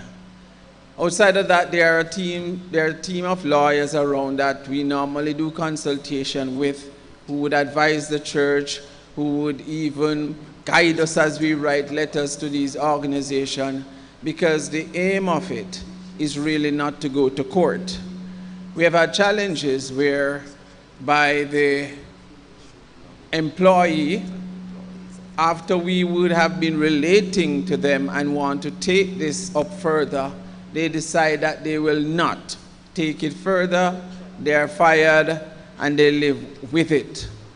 We have had a situation recently where a member was fired because she didn't go to work. Just recently here in June, I think. But they explained in the letter that she was fired because of Sabbath observance. Now, the letter was referred to none other than our most honorable panelist, Carl and Roper, who forwarded it to me. But one of the strange things happened at the time. Totally forgot about it. And it wasn't until a couple weeks after I remembered, went to it. It's a good thing that I have related and have a relationship with the company. I WhatsApped them the letter of termination, both the managing director and the financial controller. Immediately, they said this shouldn't have happened. The strange thing is that the HR person is the wife of the managing director, who believed also that it was wrong. And so we would have dealt with that the Tuesday, and she was returned to work on the Monday. So sometimes there are easy ones like those, but sometimes there are hard ones. Carla flipped it to me because she knows I'm the person who relates to it, but I'm saying at that level, luckily, it was a company that we were acquainted with. In doing all the dialogue, though, the pastor relating to the company, they should be consulting with the conference person who normally would consult with me. Right now, as we speak, the East Jamaica is working on a situation with a company and a member who is on the verge, I'm saying on the verge of being fired because she will not work on the Sabbath. So there's a particular case happening now. As I said, some are challenging, some are not that challenging, but the communication, the negotiation, the diplomacy, the discussion starts from the church with the church pastor. Thank you very much, Elder Coke. We greatly appreciate that. Elder Coke is the Communications, Religious Liberty and Public Affairs and Religious Liberty Leader, Director for Jamaica Union Conference. We're going to be wrapping now, Auntie Judith, so let's see if we can get your final thoughts. Who needs who? Is it the employer who needs the employee, or is it the employee who needs the employer? My short answer, we both need each other. This is a transactional relationship, pretty much like a marriage. Did you just describe marriage transactional? We'll talk about that afterwards. The employer has a job that needs to be done or jobs that need to be done. They have the financial resources to pay for it to be done. The employee has the skills, the qualification, the competencies, and the experience that is required to get these jobs done. So it's a meeting of the minds trying to find the best fit for whichever position to do whatever task, and the employees now to come and acquit him or herself to the best of his or her ability. Remembering too that in this relationship, we need to have compassion, care, empathy, sympathy, whatever, because when the employee comes, he's coming lock, stock, and barrel with family, children, spouse, other dependents. The company is coming with stakeholders and other business partners. And so we have to have mutual respect and understanding while we take care of each other. So we do need each other in the workplace. Auntie Carla, a peek into the future, how do you see the labor relations market? How do you see the employer-employee, the contractual relationship between both advancing, developing, being rearranged post-COVID? Well, that's a very pivotal question to be asked now. Many employers are just simply trying to navigate the what is as opposed to the what will be. And it's going to be critical that persons get good advice. The employer needs to ensure that they don't run afoul of the law. The employee needs to know their rights. But above all, both parties are going to need to get to a stage where they are much better able to communicate in seeking to continue the employment relationship. So better employer-employee relations is going to be necessary in order to fill in the gaps, because what COVID has done is laid bare, it exposed the fact that there are so many issues within employee-employer relationships that have never been had to be looked at so clearly. The other piece, though, is going to be the government. It's going to be the regulators. They too cannot sit down and say, oh, we have these laws and let them go on. There's going to be a need for a comprehensive review of our legislative framework, how the laws stay right now, in order to see whether or not there's need for changes to provide the employer and the employee with a better platform to be able to continue on with the relationship. And good advice can't do without that. Never underestimate the importance of good advice. Your counsel. One last yes, thing. Auntie Judith. Carla did not speak to it, so I just want to bring to the fore that yes, there are these pieces of legislation and so forth, and you'd recall that with COVID, with employers trying to use this event now to send people home and to have redundancy exercises, the regulations to the Employment Termination and Redundancy Payments Act spoke to the need to inform the Ministry of Labor of any redundancy exercise within 21 days. Otherwise, there might be a fine of $250,000 or 3 months imprisonment, or both a fine and imprisonment. So employers need to be careful how they navigate in that sphere. Thank you very much for making sure that we get those points clear. I close this off this evening by ensuring that we underscore that in the midst of the pandemic, it is important that we be alive and alert and awake in respect to our rights, our roles, and our responsibilities. The legislation that is in place, the constitutional framework, and also our own sense of ethics as Seventh-day Adventists ought to guide our actions. As the work world now navigates what is going to be perhaps its greatest change in number of decades, we'll have to now look on how we deal with staying at home, working from home, something that we didn't get to explore today, but it's definitely at the forefront of the employer-employee relationship, and how that is going to be refocused, re-engineered in the midst of flexi work arrangements that definitely can be expanded to include more. On behalf of the panelists, Mrs. Carla and Harris Roper, on behalf of Mrs. Judith Cheese Morris, I'm Omar Oliphant. Thank you very much for joining us. Over now to council. And what an afternoon this has been. It has certainly been our pleasure bringing this informative discussion into your homes or wherever you are. I have been given a hard task, but let's see if I will complete it in a very short time. What can you take away from our discussion this afternoon? Let's start with how we started. Work is honorable, work is good, but equally important is rest. There must be rest. And so remember the Holidays with Pay Act and its attendant regulation, which guarantees, it entitles us, it entitles workers to paid time off. We looked also at the Charter of Fundamental Rights, which guarantees us rights to practicing our religion. And when we speak of religious freedom, as Seventh-day Adventists, we bat for everyone, not just Seventh-day Adventists. We looked at the employment contracts.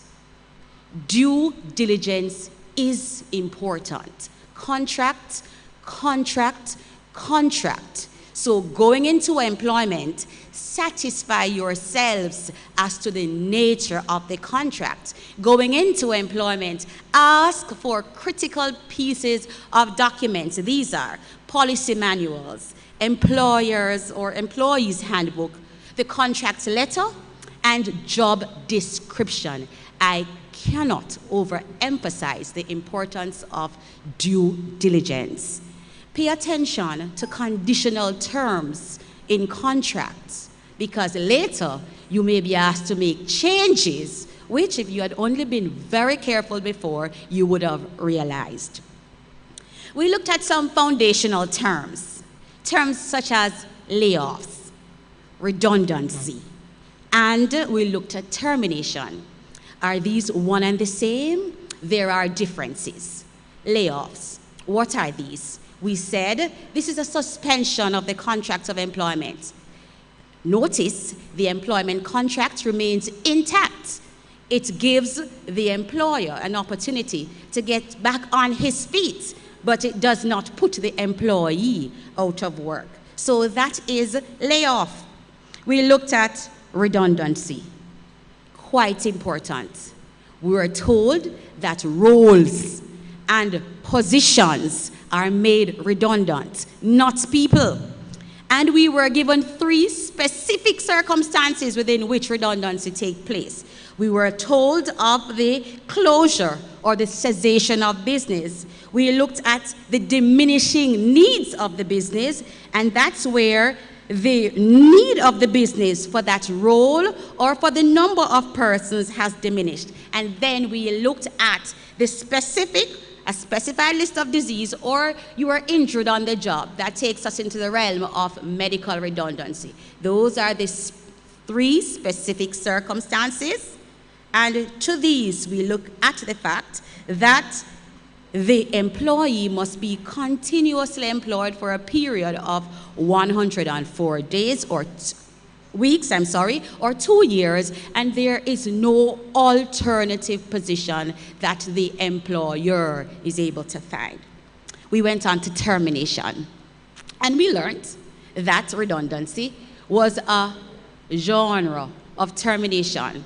We noted that the 120 days that we speak of in terms of layoffs, this 120 days can be extended by negotiation, but we note that at the end of 120 days, employees have the option to write to their employers seeking to be treated as being redundant.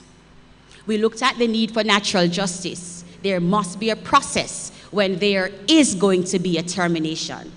We looked at the flexi work week.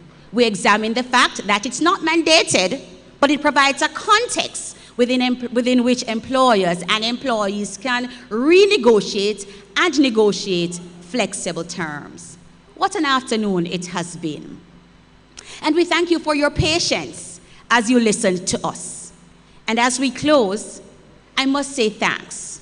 Thanks to our panelists and our moderator who have led us ably through this discussion, a timely discussion, a relevant discussion. I want to thank the members of our church, the leadership that has been provided, and that has been seen here in the person of our president, the president of the Jamaica Union, Pastor Brown, and the president of East Jamaica, Pastor Nathan. I want to thank you, members of the live audience, for being here. And I could not, it would be remiss of me to close without thanking the directors of Blessed TV, Hernell Latti, Everett Brown, Jeff Jefferson, and Ione Wright, Secretary. We want to thank you for your commitment to community-oriented and Christian programming. This is what the world needs now. Ladies and gentlemen, I wish you all a good afternoon. But before I say goodbye, I'm going to ask you to bow your heads with me as we pray. Our Father in heaven, what a God you are. An awesome God. A God who is interested not only in our spiritual lives, but in the whole person.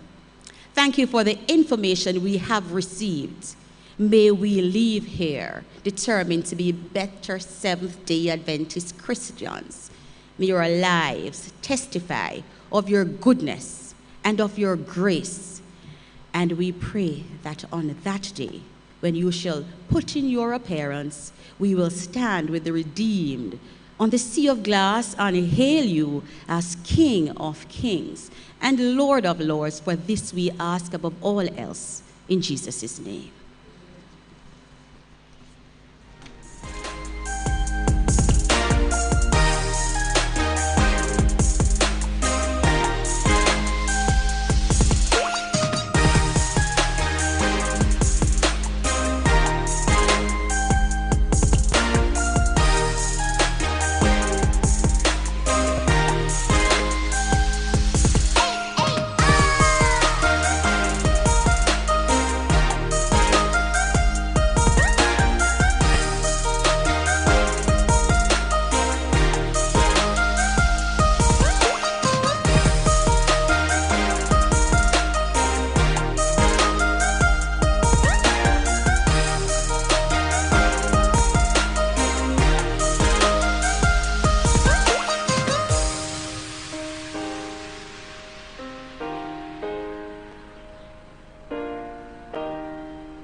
our pastor, Pastor Adrian Johnson. He started.